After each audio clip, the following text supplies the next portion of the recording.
welcome back to JG3 Reviews. My name is James. Here we explore the world of fountain pens, ink, paper, and usually at the budget end of the range because I'm cheap and I know a lot of you are too, and budgets are real and inflation is real, and I just really enjoy finding great bargains. But that doesn't mean that every now and then I don't save up for a long time and then dip my toes into a more premium end of the fountain pen market. And today is one of those days. So picture this, 2022, November, Thanksgiving weekend, I'm watching a pen review and they show a Leonardo Momento Zero Grande 2.0. How can something with that many names not be awesome? And I'm watching that video as I usually do, just kind of window shopping, no intention to buy, no thank you. I'm just looking, like whenever I go to a car dealership. And then I see the pen and I'm thinking, I've been wanting something else that was Italian. I've been wanting something else that had a really beautiful acrylic. I've been wanting another pen with a nice stub nib. And I said, hey, that's a cool pen. And hey, I've been saving up for a long time for a really cool pen. And I said, and so here it is, my Momento Zero Grande 2.0 in Stardust acrylic. Very cool looking pen, and we're going to look at its features, its beauty, its writing, its functionality, and all of that good stuff. So how about we just spin the camera and dive on in? All right, so how big is the Momento Zero Grande 2.0? Well, the box is big enough. We're going to have to use a wide-angle lens. So the box is really big and colorful and helpful. For example, I'm always trying to figure out just how much is the ink capacity of a pen, and sometimes that's hard to find, but not today. Today it's right there, 1.5 milliliters of ink in this piston-filled pen, and that is fantastic. There's other information here as well, a little blurb about their history, the website, all that good stuff. It's just a big box. Take off that sleeve and open up the box, and here we find, of course, the Leonardo Officina Italiana logo, and then a pamphlet featuring information about their history, their craftsmanship, various pens they offer in their line. And if you're wondering, that is not included, but you can order a tool to service your piston-filled pen. And of course, you get to see some of the other resins. So that's all very nice. Then you find the pen. And because it is a piston filler, of course, there's no converter or cartridges or any of those kinds of things in the box. So we're actually done with the box. Slipping the pen out of the plastic sleeve, you find a really attractive pen. And what I chose was this Stardust acrylic. Now let me show you the picture of the promo, and then you'll see the pen that I've got. So I was hoping for a bit more blue in this Stardust pen, but I'm not disappointed. This is a really beautiful acrylic. And the thing is, when you buy an acrylic pen, you are always getting kind of the luck of the draw. No two pens are the same. And so some will have more of the gold in the Stardust, some will have more of the blue and other colors, and you just don't really know what you're going to get. So you purchase a material, a pen made in that material, but not necessarily which colors will be predominant in that material. And that's true of any pen, these back here included that are acrylic, some of them.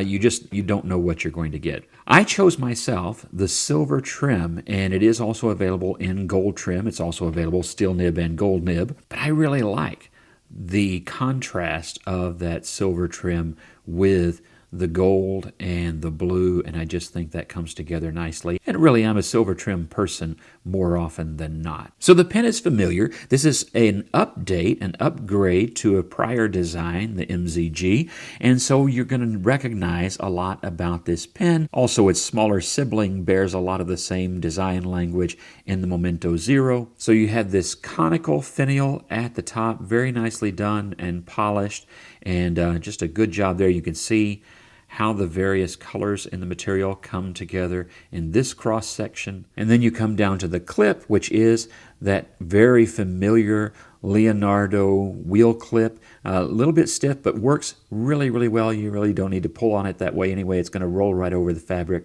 does a good job, looks really cool to me. I think they do a great job of machining that little wheel. And if you don't know why I think that's important, it's just that it stands out. This is the Majan M800, which of course borrows heavily from the Momento Zero.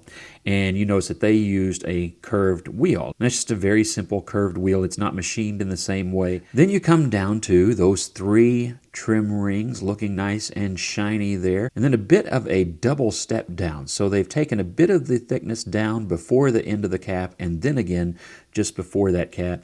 And then you have this trim ring, which we'll see more of here in a second. And then we come down to the barrel and that last trim ring and the piston knob. Now before I get to the piston, on the back is engraved Leonardo and the number of your pin, mine up in the 900s. I'm going to remove the cap so that we can watch that piston. When you come to the piston knob, you would turn that counterclockwise, and this pin is empty.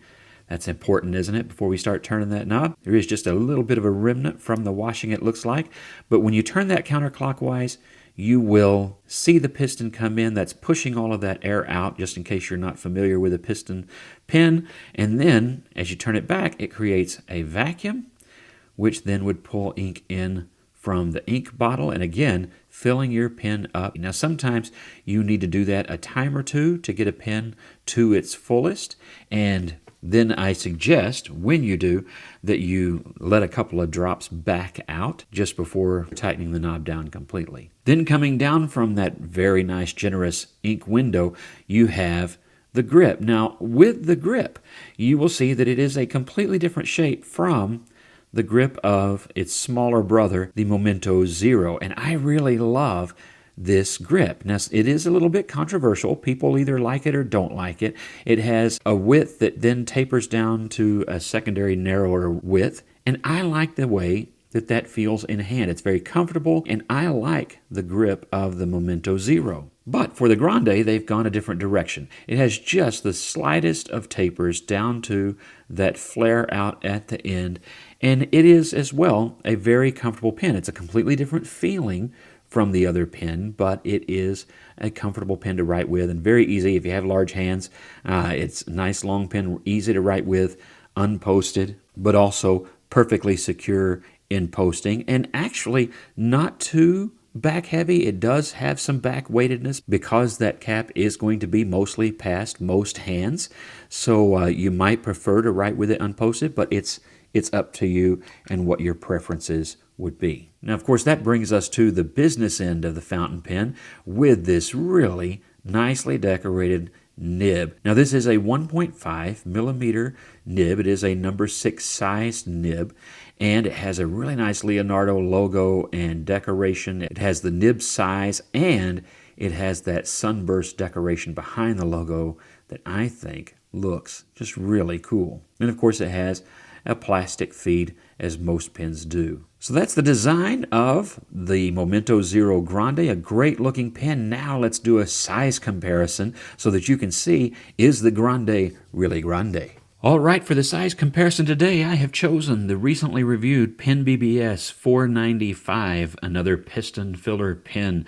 Really gorgeous in that galaxy blue and a wonderful pen. Then, of course, the Leonardo Momento Zero Grande 2.0 in that Stardust acrylic. A TWSBI Eco, because so many people have a TWSBI. I think you can relate to the size of this. And, of course, it is a great, affordable piston filling pen. And then another representative of Italy, the Visconti Mythos. And here you really get a good idea of the size of this pen. So even though it almost looks like it's the same length as that Pen BBS, in truth, because of those conical ends, it is definitely the longer of the two pens. And this is a long pen, so that kind of gives you a good idea of its length.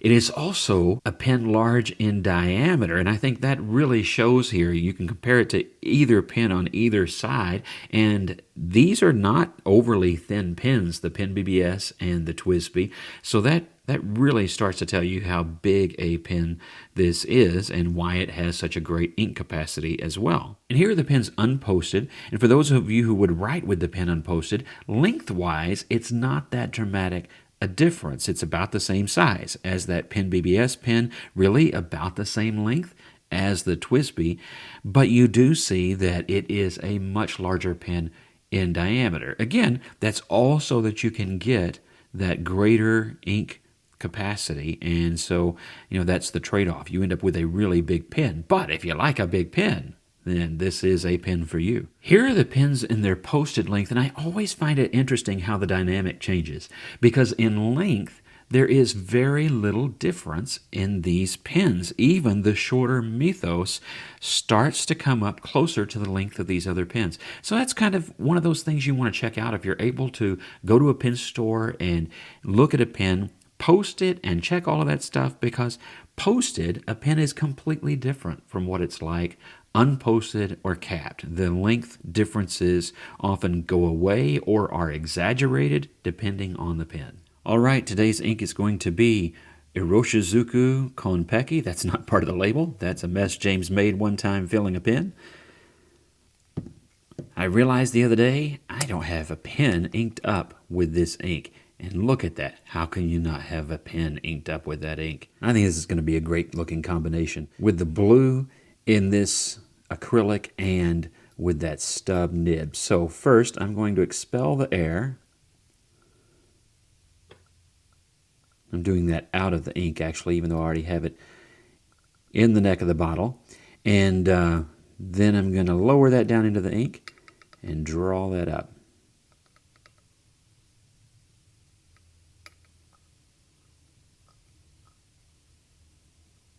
But I think that'll be great. Now, one thing you need to know about this pen is that because of the grip diameter, you can't put this in just any ink bottle. For example, I have this diamine ink here, and it will not fit into the neck of the diamine bottle. So keep that in mind with this pen.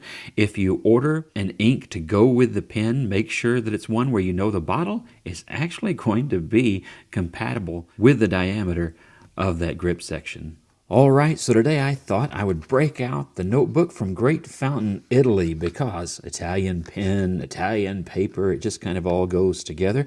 And now I'm getting really hungry for lunch too. So don't think you can write small with this pen. It's a small notebook.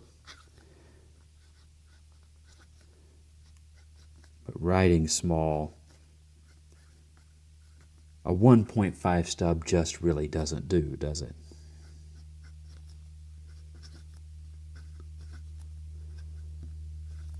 That is the Momento Zero Grande 2.0. Ink today, of course, as you've just seen, is Kon-Peki Blue.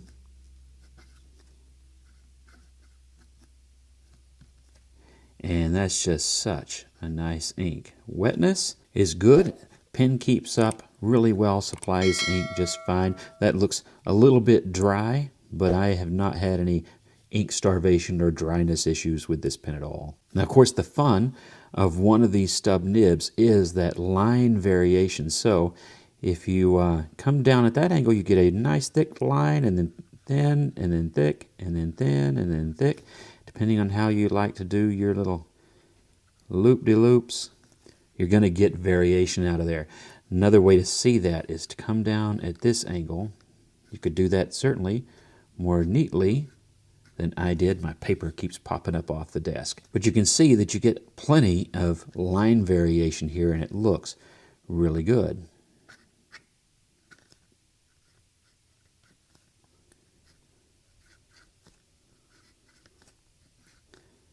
I'm not going for anything fancy here. That would be another channel. Fancy pen doesn't mean I gotta have fancy letters. Anyway, let me do the quick test. Since that might look to some to be dry, let's see how it keeps up. Let me try and keep my paper from rising up with the nib.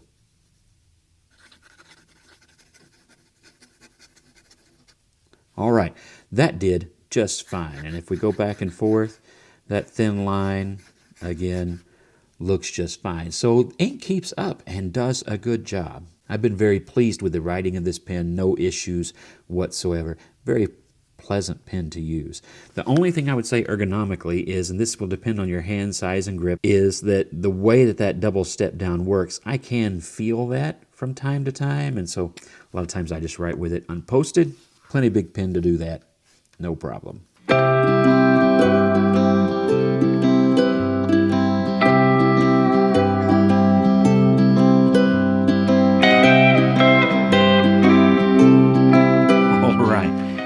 All right, overall impressions, pros and cons of the pen. Let's start with pros. Pros, that is a beautiful pen. It is Italian craftsmanship and design, and I think they've done an awesome job with all of the above, and I really do like the pen. The nib works great, functions well, writes smoothly, flows well. I'm all for the nib, and it even looks good, so I like that as well. Piston mechanism has worked fine for me. I haven't had any flaws with the pen. I didn't have to tune the nib. I haven't had to do anything other than typical cleaning. Now, I would say a con, I have to buy the wrench for the pen separately, and I know that's kind of normal and everything else, and not everybody ever even wants to deal with that. But I just think the wrench ought to always come with the piston pen. However, it's not that big a deal, and it's not a deal breaker for sure. And in fact, you don't actually have to have it to clean the pen. The last time that I emptied out this pen of ink, I simply unscrewed the nib unit, flushed that all out, cleaned that nib really well, and serviced it with silicone grease inside the barrel without having to disassemble that pen mechanism at all. So that can be done. It's really not that big a deal. Another pro is the ink window. Not everybody likes them. I like them when they work. And what I mean by work is, can I see that there's ink in there? Can I judge? Is it half full, 3/4 full, or almost empty? I like that, and this one is perfectly functional. It's the kind of ink window I look for if I have a choice. I'm a fan of the looks of the clip. It also functions well. I guess that's a pro on the design side. I like that. And it's just a very nice pen. Obviously, the price is going to be a con for a lot of folks. I get that. Saved up an awful long time to get this pen myself. I don't just go out and plunk things like that down out of nowhere. It doesn't happen. But that's really a personal thing. And so you make that decision whether that's pro, con, or not going to happen on your list. And then, hey, that's understandable. Whatever the answer is, it's your money, it's your pen. You make your decision. But it is a great looking pen, a great writing pen, and I'm really glad that I have it in my pen collection. But what do you think? Do you have one? Is it on your bucket list? What do you think about the pen? Is it too much like the smaller Momento? Not enough like the smaller Momento? What do you think about it compared to that pen, other piston fillers? Let me know in the comments below. And as always, thank you for your liking, your sharing, your subscribing, your comments below. Sometimes I'm a little slow to get to them, and I apologize for that. Things get kind of crazy and busy around here sometimes, and that will be the case this week, I am sure. But I appreciate every one of those comments that you make, an insight that you give, whether you agree, disagree, as long as it's done respectfully, it's always welcome. So God bless you, have a great week, and enjoy your pens.